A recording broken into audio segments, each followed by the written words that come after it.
Welcome to the Investment Banking Leaders Podcast, the only podcast dedicated to helping the investment banking community grow through learning from successful leaders.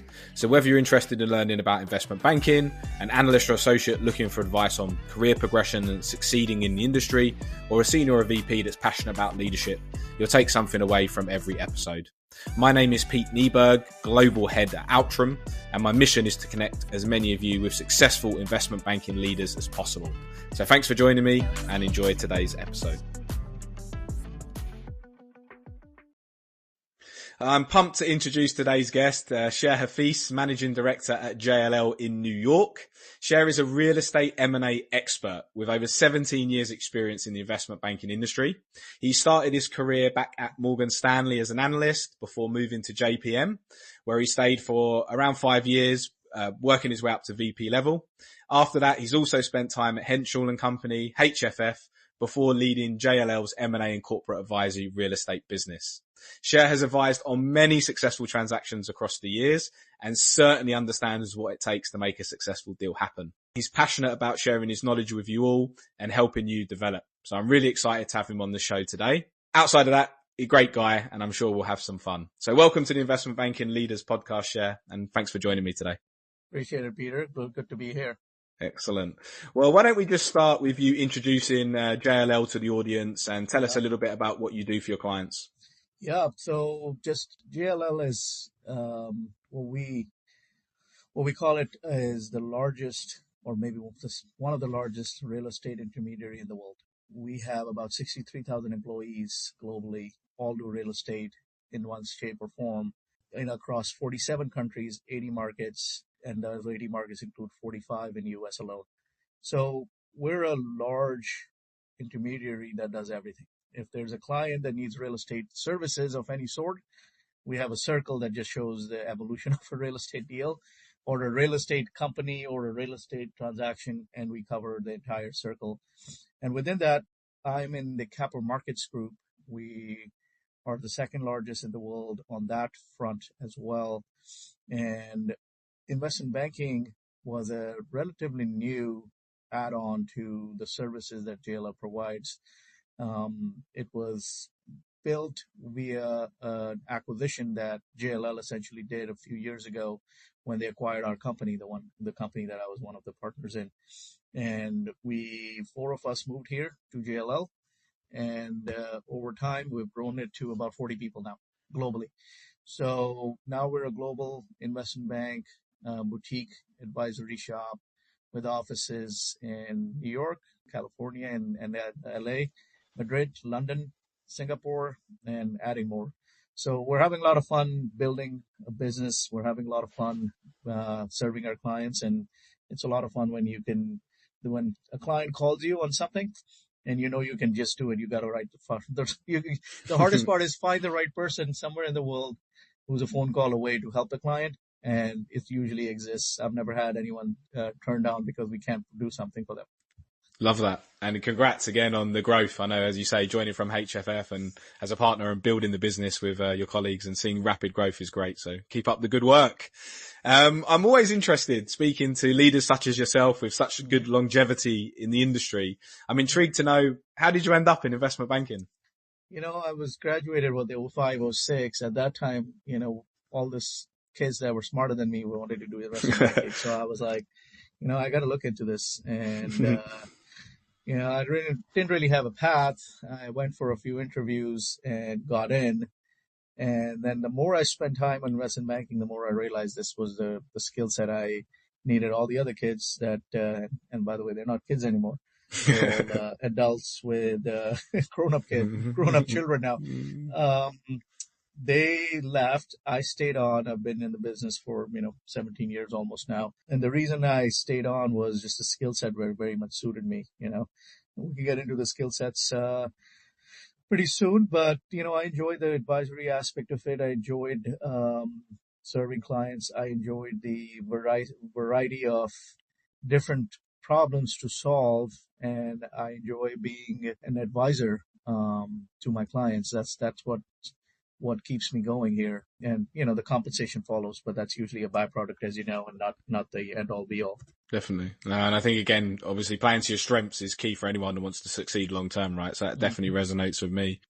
Before we get into the meat of today's discussion, talk to me or tell the listeners one thing, they can't find or they don't know about you, Cher, that they should know. Something Yeah. unknown or unexpected.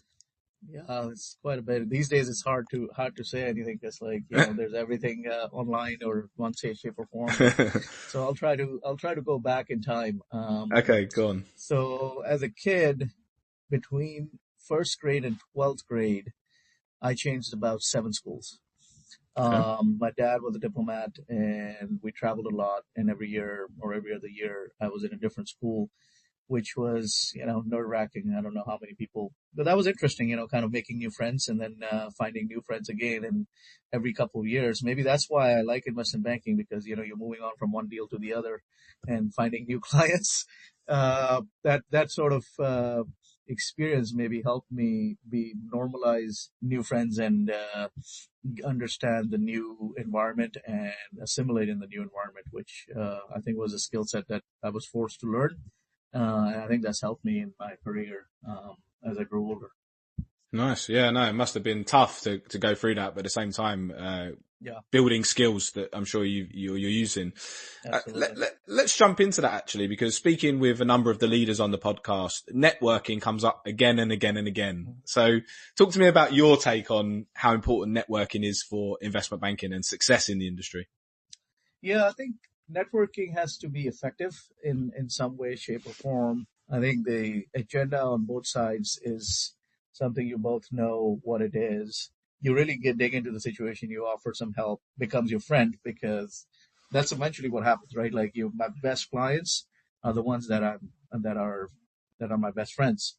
We go on dinners together, we go on vacations together, our wives know each other, clients. That starts with the networking, but knowing the networking is not just grabbing coffee and kind of talking about your past and your experience. I think there's a understanding kind of the agenda and having some talking points on what that agenda is and understanding why they want to meet you in the first place and solving for it up front is what's helpful versus Right. just grabbing a bunch of coffee with no takeaways. You got to have takeaways out after every meeting if you can, otherwise it just goes nowhere.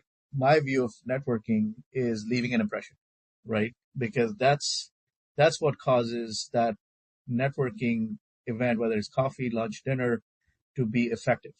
When somebody actually picks up the phone afterwards or replies to your email and says, you know what, that person left a good impression on me and I want to take the next step, whatever that may be. If there's a next step, there's an actionable step. That's usually helpful. And if you don't think that's going with this person, and would you mind recommending me to those? Because if you've made an impression and that person does it, you're branching off. And that's how you build your network, starting off in this industry. So don't take any coffee or meeting and lightly. I think it could always be helpful if you're prepared and have the agenda and have the takeaway that you want out of it. And if you don't get the takeaway you want out of it, kind of pivot to figure out something that kind of not makes it basically a waste of time for either party. Yeah, it really resonates with me. I think you're right. Obviously, the preparation is key, and then knowing what you want to get out of that situation, as you say, that what's the takeaway? What are you trying to achieve? And if you can't achieve that, then what can you? So I love that. That's great advice. And you talked about preparing, and obviously the power of LinkedIn as an example for that compared to maybe the more old-fashioned ways. What are you looking to prepare exactly? Again, advice for those listening newer to the industry. What sort of things make good preparation for you? Yeah, no, so in terms of new clients or new deals, it's not that dissimilar, right? It just takes a different sort of level of intensity to it. Clients are generally public. They're generally very open, very visible. So you're doing the basic work, right? To start it, right? You need to read their transcripts, and read their annual report, read some of their recent press releases, etc., to kind of come up with a story. But it's also important, when you're on the phone with them, not to just regurgitate what you learned. Hey, I saw you announced a 70 cents increase in your dividend. The guy or the CEO, the person, that is not the most important thing you did. But I think you just have to get the story of what they're about, what they have done, the big picture kind of, hey, you started 10 years ago and you've grown the company this much and seems like, your next evolution is XYZ. but I'm peppering that preparation that I've done in my conversations. In fact, I never mentioned that I read anything about that person. I bring it up as if it's my idea and say, you know what? I think the dividend increase that is a great idea, and a lot of my clients are doing it. Just knowing that he just did it, so he'll actually appreciate that because he obviously believes me. But I don't want to say that, hey, I saw your press release and I saw your and that great job, right? So I almost internalize what I learned in my mind, make a story of it, and then use the data points of that story through a very natural conversation.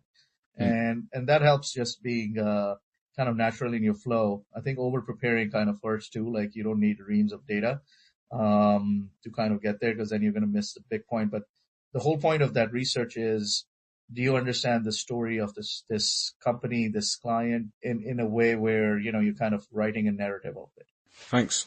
And so thinking about deals, let's move into the deal area a little bit. Obviously involved in many successful deals over your time.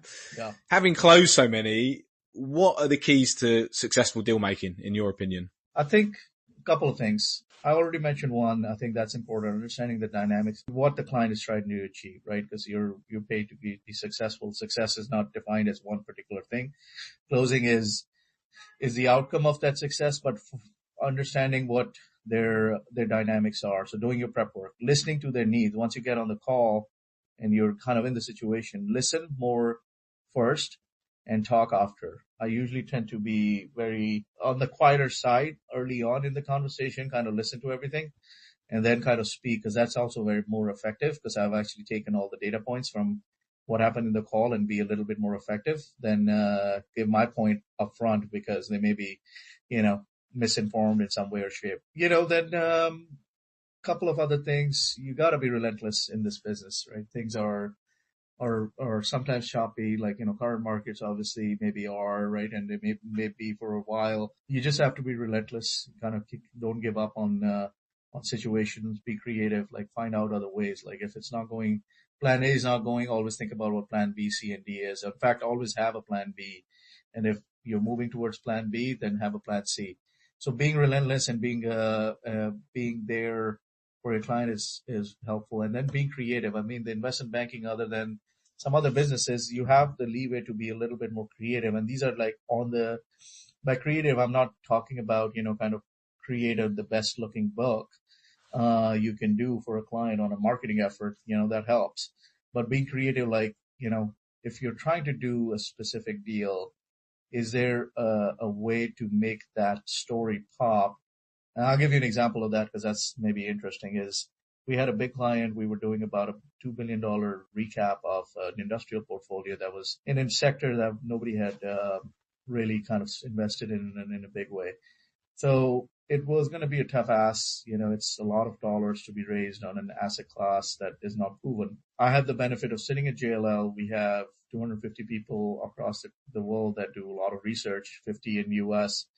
And I said, listen, it'll be helpful to just do some real deep down research on this asset class because we manage it. We sell this every day at the ground level and we lease a lot of this stuff to our leasing brokers. Maybe there's a lot of data that we can show something that's interesting. And we started gathering the data, and then the data led to charts. The charts prove that this asset class actually under the table has been doing really, really well behind the scenes and better than some other asset classes. And we put a white paper on it. We released it publicly across different media channels. And then that started getting picked up. And then my name was on the back of the cover of it. And we started getting inbound and said, this is an interesting piece. I never knew about it. What are the opportunity sets in this space? And I was like, oh, it's not funny you mentioned. I have an excellent opportunity in this space with a client of mine that you should look at. And eventually we got a large Middle Eastern sovereign wealth fund to come in to invest with that. So that was like, I could have just taken it out, made some calls and made some, hey, maybe we would have been successful. But I think that initial work to make an independent review of that asset class and deep down review helped get that asset class on the map with a number of folks.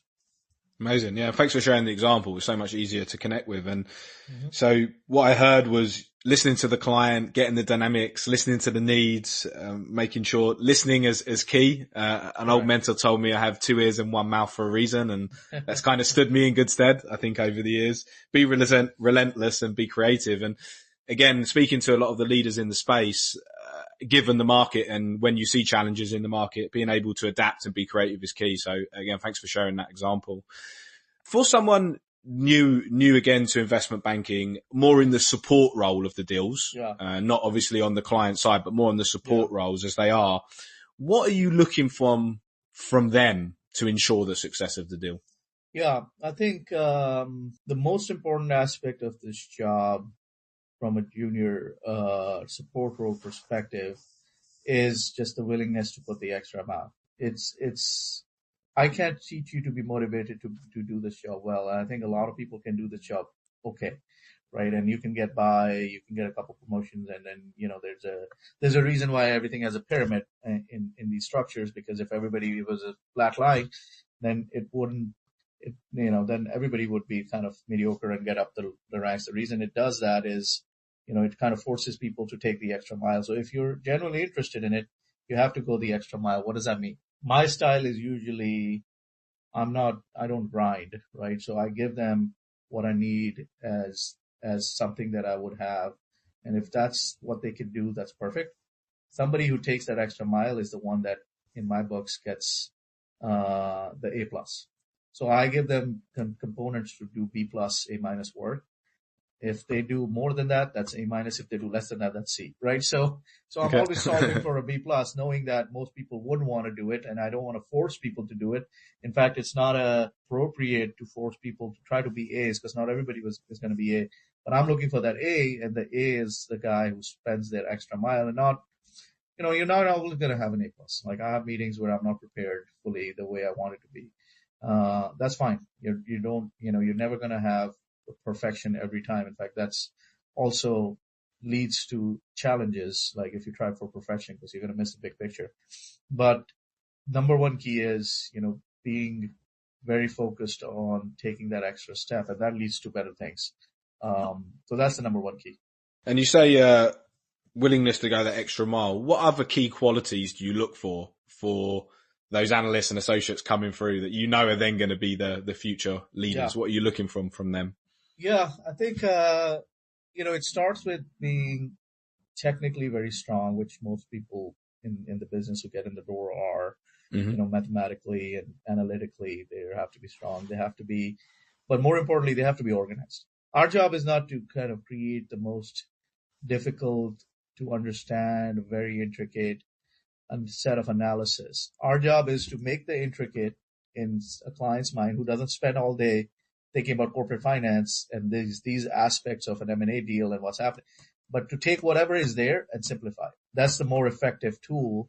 So if you're not organized around your thoughts and around how you put it together, and if you see an Excel file that you can't, kind of manipulate and easily understand, or you see a PowerPoint that's not well formatted, there's a reason for that. It just shows your organizational skills, right? And it comes with time. There's a level of rigor in investment banking. I went through it. Everybody goes through it. That just makes you better. But the key ingredient is being organized, because the other stuff you're expected to have when you walk in the door of day one, right? Analytical skills, smarts, IQ, all that stuff you're expected. The guy who's organized, which is hard to kind of decipher from interviews, is another very important trick or trait. Love that. Thanks for sharing. I'm sure that will resonate with the listeners. Being organized, you said, I think it sounds like experience going through it and doing the Excels and the PowerPoints and acquiring that the nuances required to be organized. Are there other things you recommend that analysts and associates do to help improve their organization skills? I think the thing about this business is you only get better with reps. You just see situations, you get involved in situations where you need to be, not organized, but learn the tricks of the trade. And this is very much an apprenticeship-based business. So for the young guys, I'd say, like, find your mentor, learn from them, and do a lot of different types of deals if you can, and different types of situations. and try to see what the guys above you are doing, because, they've already gone through what you've gone through. So one thing you should always think about is always learn from the guy above you, right? Like, you may think that they're not doing a great job, or, you may have your view, but they got there before you, and they were in your shoes in most cases. And learning from them is going to be important. So just having your right mentors over your career is going to be helpful, because they will teach you a lot of different things. You can't teach organization, but you can teach how to slowly get your habits to kind of be trained, so you're better at doing small things, and they all add up to become really, really big, effective changes in your, just work product. Nice. So really, doing the reps, putting the energy in, learning and finding a mentor that could help you as well and help you improve quicker. Let's talk a bit about mentorship then. I hear many different examples throughout the industry, speaking to different leaders. What do you do at JLL to foster that mentorship relationship for analysts, associates and VPs? Sure. Yeah. So we have an official program, where we pair people with their mentors, which is helpful, a part of it. And we have a rotation program where people move from different places to learn from different other, senior members of the various divisions that we have. But I think a lot of this happens also informally, because, you're not forced a mentor, you choose a mentor, and you choose a mentee. So sometimes it happens. It's great to be disciplined about a mentor or mentee. I think you got to find it, and it doesn't have to be within the firm. Maybe sometimes it's even better to be outside the firm, because you can get that perspective. Over my career, I've had mentors at different stages, and, some of them were inside the firm, but most cases they were outside, because they also gave me the outsider's perspective versus having an agenda, right? Like, you're always conflicted when your mentor is somebody who's your boss, and you're thinking about certain things about your career, and, hey, Joe, should I go to MBA? And, I might be thinking, well, damn, like, if he goes to MBA, then, what am I going to do? Like, I need that guy. So maybe I won't be as forthright with somebody who I don't have a lot of skin in the game, other than, like, I want to be helpful to that person. So just have a diversity of mentors, get multiple opinions. Obviously inside the firm is good, but I think the mentor-mentee relationship has to be something that you choose and is not forced on you, even though a lot of organizations would do it, including us, to keep us organized. But I think it's on the person who wants to be mentored to find the right person that they fit with. Yeah, good advice again. And when you said mentors outside, is it still in finance or in different industries?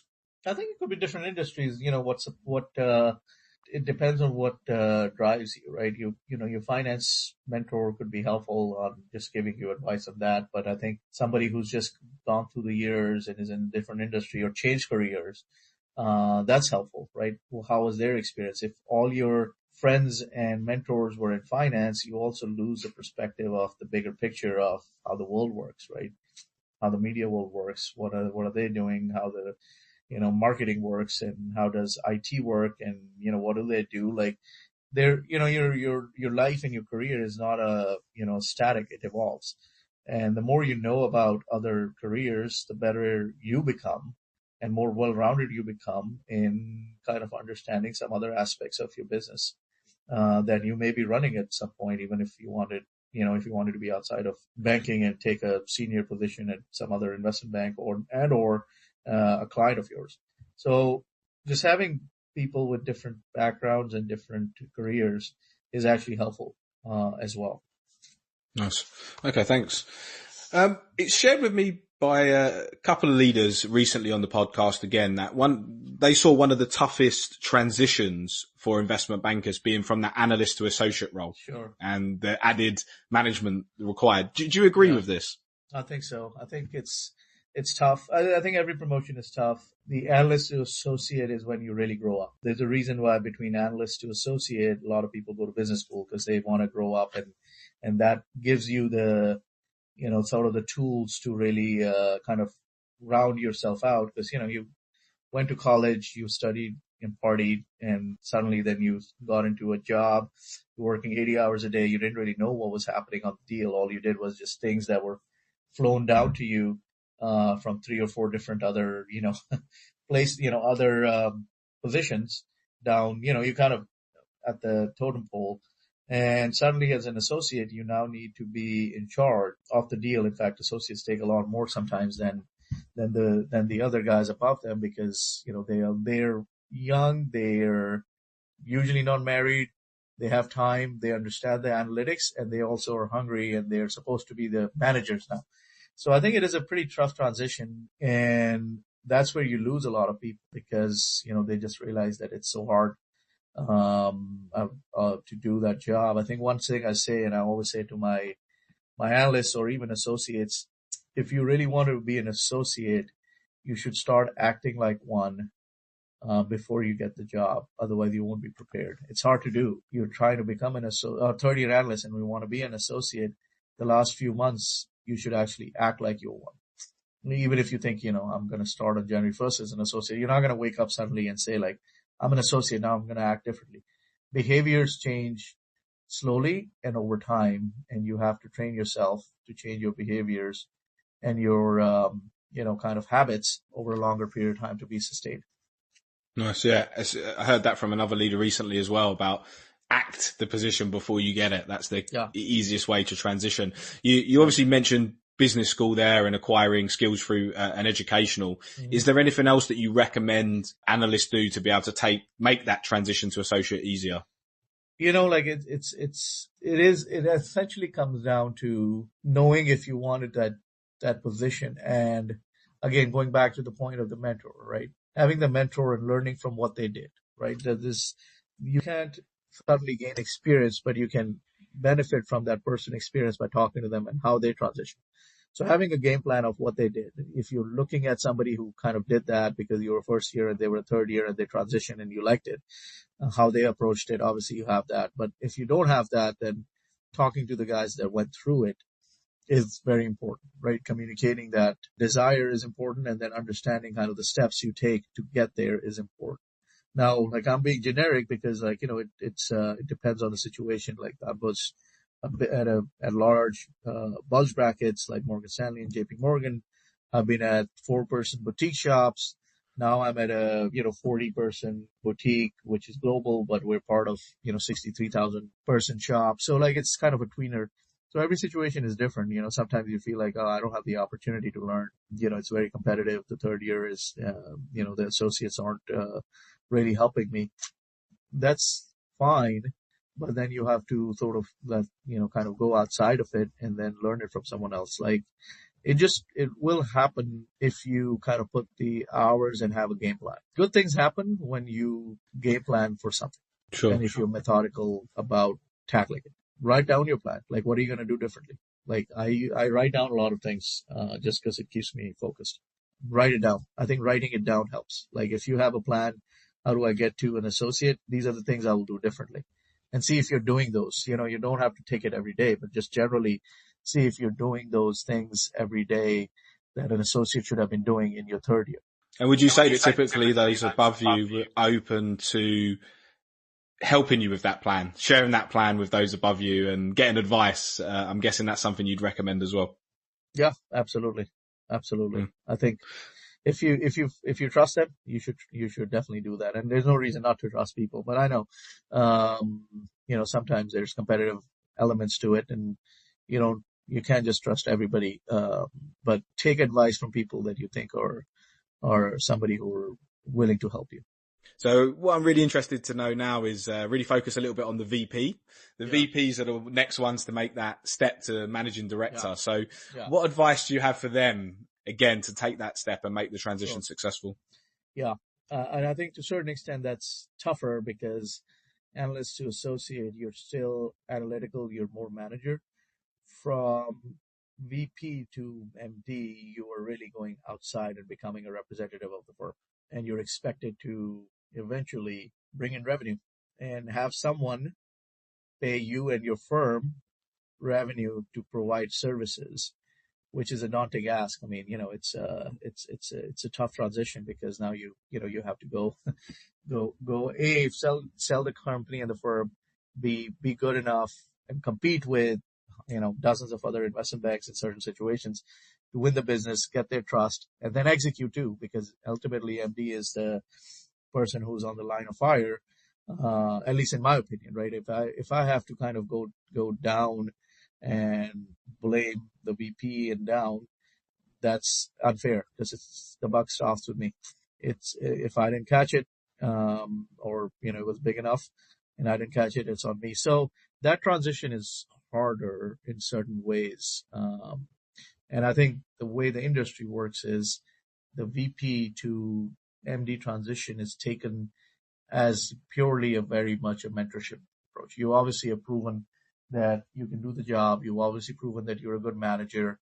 You obviously proven that you can execute, right? Because if you're a VP and you're up for promotion and you're being considered for promotion, you have all the ingredients on the execution side and the confidence to be able to lead a transaction. The biggest difference is you have to be able to lead the transactions, but also be able to be a good marketer and good at presenting, or better at presenting, because you need to have the skills and go sit in front of the CEO and present a whole pitch, sometimes alone, sometimes with a number of people. So that skill, at least from my experience, when I became a VP, or when I was at Henschel & Co. and I was hired as a VP, I had a game plan of starting to develop my own clients, not by just calling out, because that's hard to do, right? Like I don't have the experience to be able to do. But when we were executing deals, I was making sure that I kept in touch with the people that were involved with me at the execution level at those firms. And we were exchanging notes. I was helping them, giving them research, asking for things. What happened was, as I became from VP to MD in 2-3 years, they went from, junior, kind of, accounting person to C-suite level. And because of that the interaction we've had, it was very natural for us to become, kind of do business together.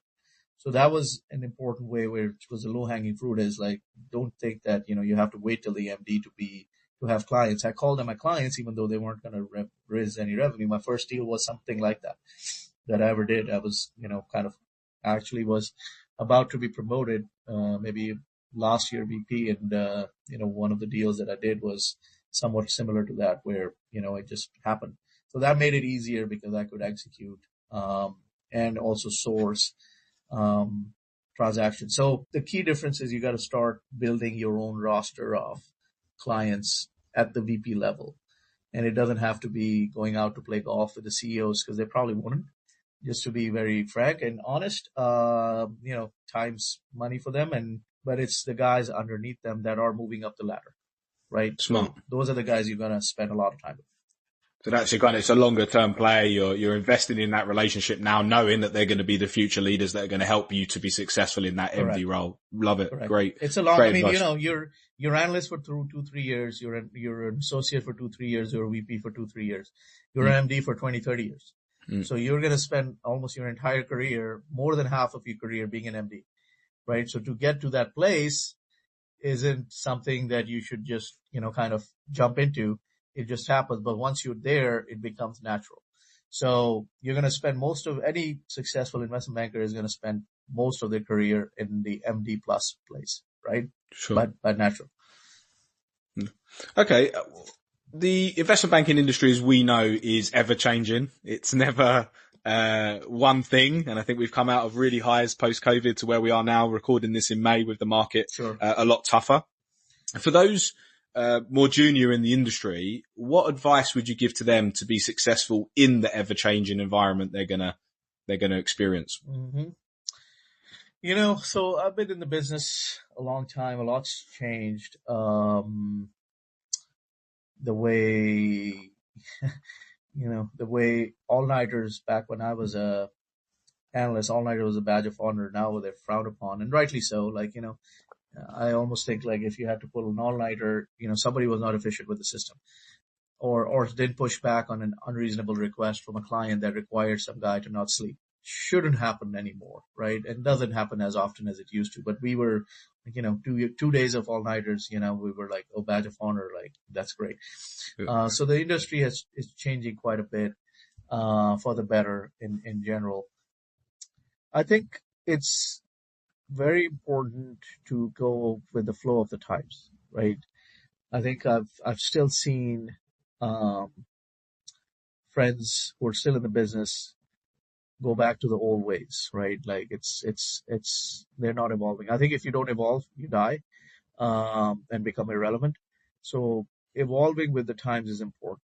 Like just the way the things used to be done back in the day is not the way it happens today. Like, people weren't even using Excel in the 1980s to do work. Can you even think about an analyst not doing Excel work, or even me? So I think evolving with the times is important in an ever changing. And then, that includes everything, right? Like you should know where the trends are. You should know where the industry is going, not culturally, but also sort of from a market perspective. And that will actually lead you to be very, I guess more of a successful investment banker, right? And that's a generic statement, but I really believe like, every aspect of your work, you need to evaluate it, whether you're doing it better. I mean, we're building a business here. Understanding the trends and staying ahead of them is important.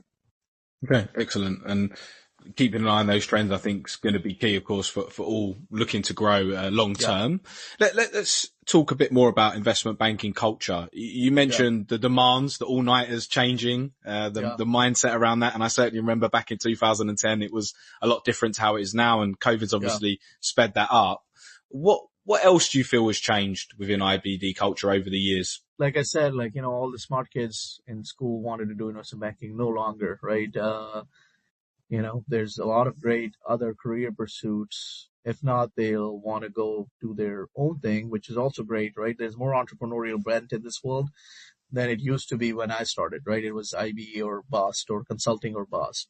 You have great positions in tech firms. You can start your own startup with a few friends, one with a tech background, one with marketing background, one with your finance background, and a few years later you're a billionaire, or at least that's the dream, right? So there's definitely choices today for the right folks. So then, the career choice of banking, unlike mine, which was, hey, since everybody's doing it, let me find out what's happening. And I was lucky that this was actually supposed to be the right skill set for me, or the right job for me, or the right career for me, given my skill set. But it doesn't have to be for everybody. So given those choices, it gives you the ability to kind of choose banking in comparison to other sectors in your college career, which is helpful. We didn't have that level of choices that were as compelling as investment banking. That's a pretty big change in the industry, where for hiring and retaining top talent, we have to provide the right amount of compensation, the right amount of environment, and the right amount of experience for them to actually want to be here. They're all here because they want to be here. Versus this is the only thing that's worth doing and I have to do it because everybody else did it, right? That's never a good sign for anybody. Like if they're doing it because they have to. So that's a healthy change in the industry, where, people who are moving up the ladder and doing it are doing it because they have choices and they still decided to do banking. Excellent. And on the flip side, what's the one part of IBD culture or IB culture that you'd most like to see change still? I'd still like to change somewhat of the same, it hasn't fully changed yet, right? I think it still has that additional rigor of, hey, this is banking, and, you do the extra hours, and, maybe you're not doing all-nighters, but, you're working 70, 80 hours a week, and that's great. I think what I would like to do is just think more about, are we being efficient with the resource we have? Saying no to clients for being unreasonable on their demands is something I would still want to do. I mean, clients come first, and that's important, but, we're advising them, and if they're asking for something unreasonable, we should advise them not to ask for that. I think some of that is still not changed, at least from my perspective, and that, will happen over time, and I think it's in the right direction, but we're not fully there yet. And is that the role of a leader? Is that the role Absolutely. you see you should be playing for the team? Absolutely. I have to make a decision on whether I need to spend resources, my time and my resources, my team's resources to, to take something on, which I think is not the best use of our time. And, you do it because you can hand it off or something of that nature. That's never a good strategy. If I can't take the leadership role in that particular assignment and I'm not excited about it, we're never going to have good execution, and we're only as good as our last execution, unfortunately. So that reputation will carry with you for a while if you screw something up because you weren't paying attention and you handed it off to someone who wasn't equipped to do it. So that's important. As a leader, I have to take on anything that I will personally have time and energy and willingness to spend time on. Excellent. Thanks for that. And again, we talked a bit about the pieces that make analysts and associates and VPs successful. And you also mentioned that you're still involved in the recruitment process. So let's talk a little bit about the cultural piece. So for those coming in to interview, what's the one quality that you're really looking for? What's the characteristics you're looking for as well? The various positions, especially here where we've grown it quite a bit. We've hired maybe 50, 60 people at the junior level. That means that we've looked at maybe 500, 600 people over this time. So I think what has resonated with me when I'm looking for a position is your thought process. Do you understand the dynamics that were in play? What changed? How did it change? Our business is first problem solving business, right? There's usually a problem, right? Like, somebody wants to raise a capital, wants to merge the company. I guess I won't call it problem, but there's usually a need for us to do something. Otherwise, we're not doing it. Unlike corporate finance jobs where you're doing things on a repetitive basis and you need to be really good at, Excel and modeling so you can build a corporate model and keep it updated and all those things. We are hired to advise on situations. So my first question and my only biggest question is, walk me through the situation and what was different about it and what did you do and how did you add value? That usually, if somebody has a good grasp of that, that usually kind of sticks with me more than any other aspect of the interview. In terms of recognition is a big part for businesses more and more these days. How do you recognize success in your team? The most important thing is for me to see that transition, that you're growing.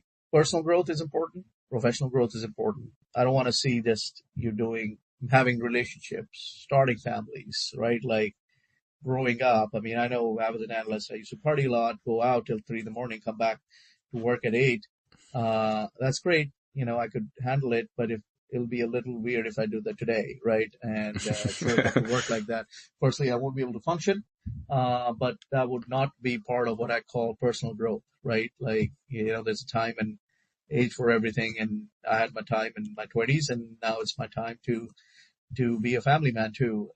So I want to see personal growth and professional growth because they go hand in hand. Like, if you're struggling at home, you're going to struggle at work because you're not balancing your life in an equilibrium that it needs to be for you to be successful in life in general. I want to see more maturity as you're growing up, right? I want to see the confidence in you as you're growing up. Take more of the onus. I don't expect the first year analyst to say, listen, like, let me lead the call on this GD. But I expect the second, third year analyst to pick up. So I think it's the most important thing is to success. I want to see sort of the steps being taken, baby steps, as you're growing older and maturing in your career, that you are progressing. And it's not necessarily professional growth. I want to see the personal growth too, because I think my personal philosophy is if you have those two in equilibrium, you'll be successful and you'll do well in both sides of the equation. But you can't just spend too much time on one side and neglect the other side because it'll catch up to you. Thanks for the insight. And again, when you see someone that's growing well personally as well as professionally, how do you recognize that success with them? What types of things do you do to let them know that it's recognized? Oh, I mean, there's unofficial. I mean, we do obviously the year-end review where we'll give them the full review, but I don't think people need to wait a year to give compliments and or encouragements. It doesn't need to be formal. It just hey, I noticed this that you did a great job on that call. Oh, great job, like congrats on certain things that they did. Oh, you did a fantastic job running this deal. You should put that on your LinkedIn profile and mention yourself, because that'll be pretty cool for your growth. You should go talk to the client about this deal and the case study, because you really led this, VP. I think it comes every day. It comes with, because you're making small steps. You can't just wait for all it to accumulate and vomit it out, because then it'll lose its appeal, because, it happened so far back. You want to kind of give the gratification when you see it, and give it on a regular basis. And that also increases morale, and also increases their willingness to kind of keep learning, because, people react better to nothing more than being recognized. In various studies have shown that, right? At work, compensation is number 2. Recognition is usually number 1. So if they are doing a good job, why not do the thing that people care about the most, even more than compensation? Yeah, I love that. I mean, Outram obviously being a recognition business and having a recognition Absolutely. product. So I really agree with you on that. And I think recognizing people in the moment, spontaneously, and calling back the success that they've had is so important for that. So Correct. Thanks for sharing. And you obviously mentioned having the equilibrium between work and family. And we already touched earlier on in today's episode about, balance, the demands of the work. What type of things do you do outside of work? And what are your recommendations for getting that side in balance? Spending time with the family is key. They keep you going. They keep you motivated. If you have kids, they'll obviously be a good reason for keeping going. That's important. Having good hobbies is important, right? Keeps you out of trouble.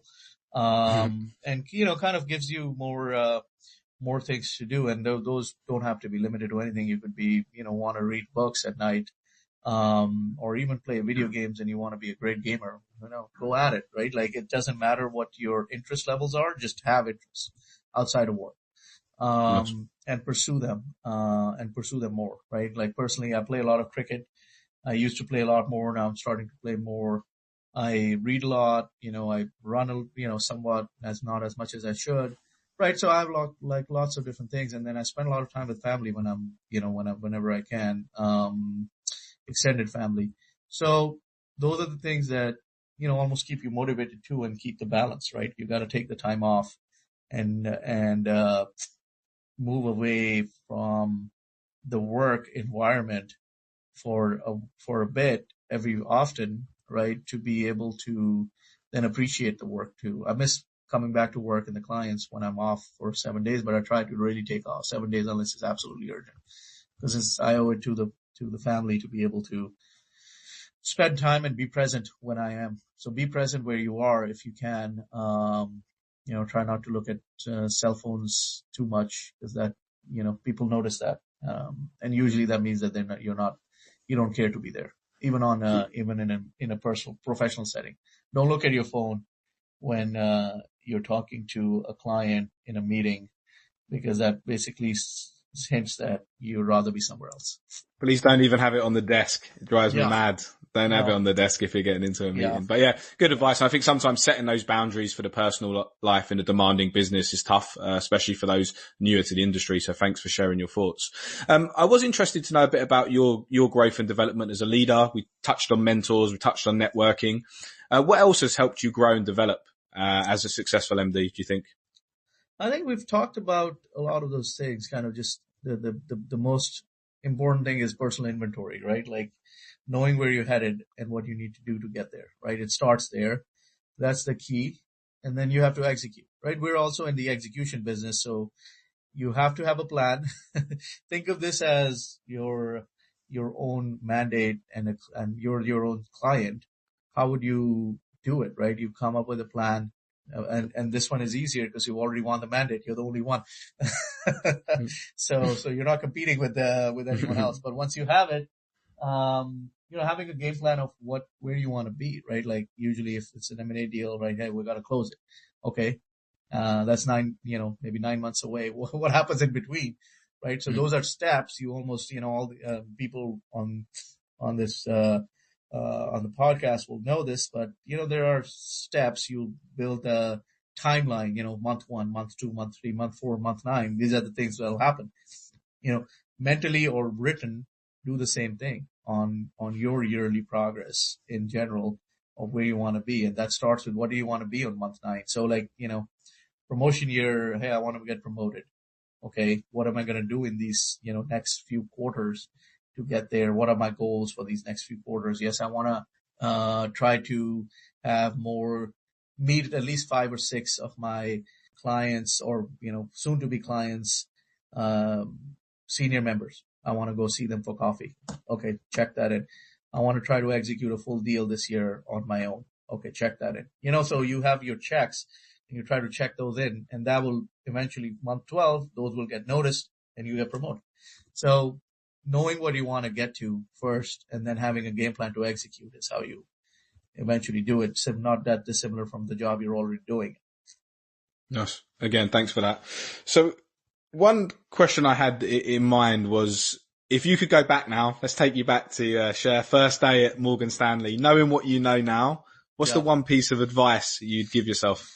Don't stress too much. I stressed a lot when I was a analyst. Hey, what would people think? Am I doing a good job? Why are they liking everything I'm doing? Sort of, if they said, go do it, I'd not, I'd get nervous about it. Ask more questions. You get the free pass. You always get a pass. Nobody says don't ask me questions. And if they do, then, you stay away from them. Ask questions because everybody has a free pass, especially at the junior level. You have to ask questions and keep asking, hey, I want to know how to do this. I just want to be clear. I didn't ask enough questions, I feel like, because I was, kind of raised in Pakistan, and we're generally less bold about asking questions, and our personalities are a little timid than here.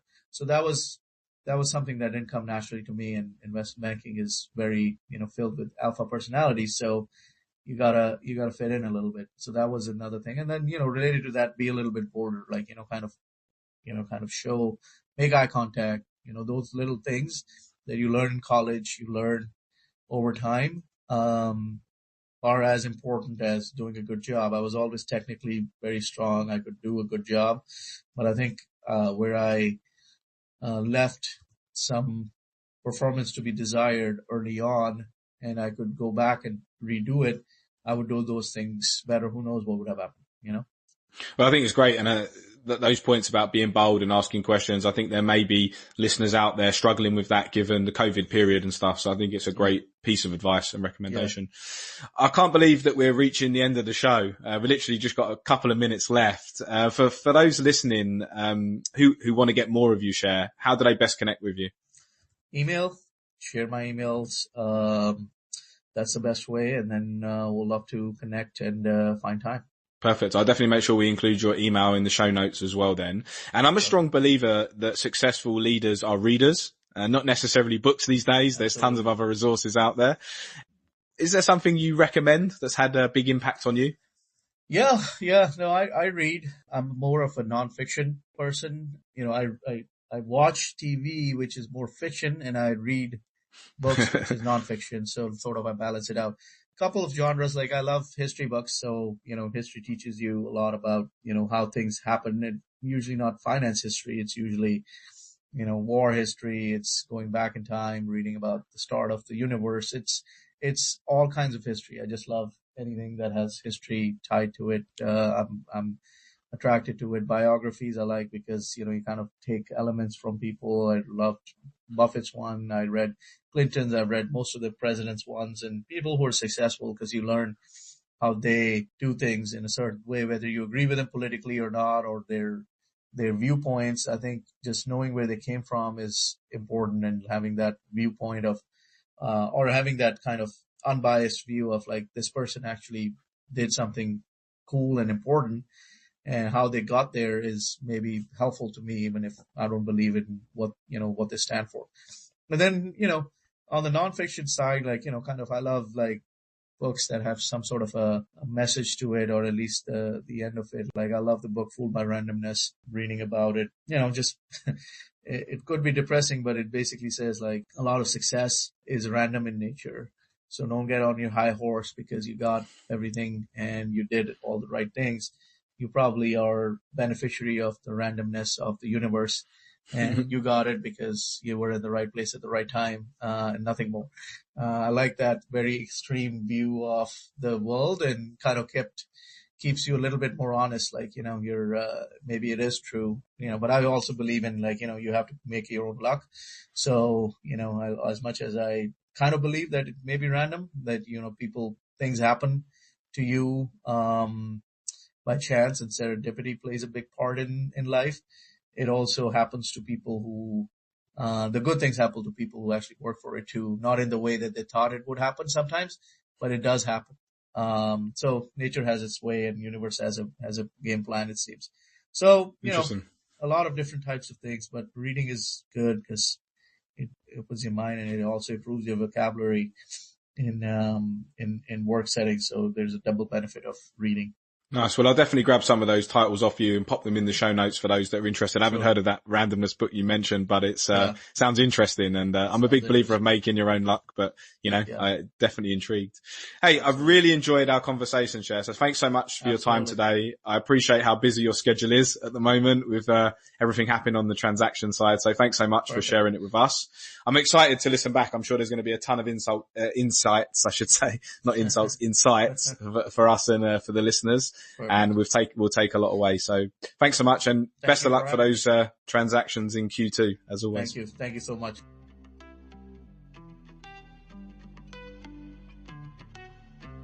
Thanks for joining me today for the Investment Banking Leaders Podcast.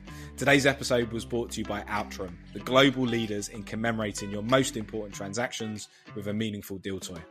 So if you have a successful deal to celebrate, hit me up or the Outram team at outram.com to get your design started. I had a great time chatting with Sher, listening to his experiences, and he shared some great insight with us all. I particularly loved his views on career progression. He shared how sitting down and making a detailed plan with the steps required to get you to the next level was key. He said, share it with your mentor and act like you're in the role you want to be before you have it. I love that mindset. He also shared a ton of great tips on how to be a top networker and ensure you achieve success in the industry. He had insights on how to prepare an agenda for every networking situation, ensuring you're clear on what your aim is and what you want your key takeaway to be. He said, as well as that, always looking for recommendations and referrals to others from those in your network helps you build a bigger and stronger network, which equals more success. I hope you've enjoyed today's episode, and I'm sure you have a ton of your own takeaways too. Join me again for another discussion with a successful in-banking leader. Until then, you can find us where all great podcasts live. So follow our podcast page, and best of luck with your transactions.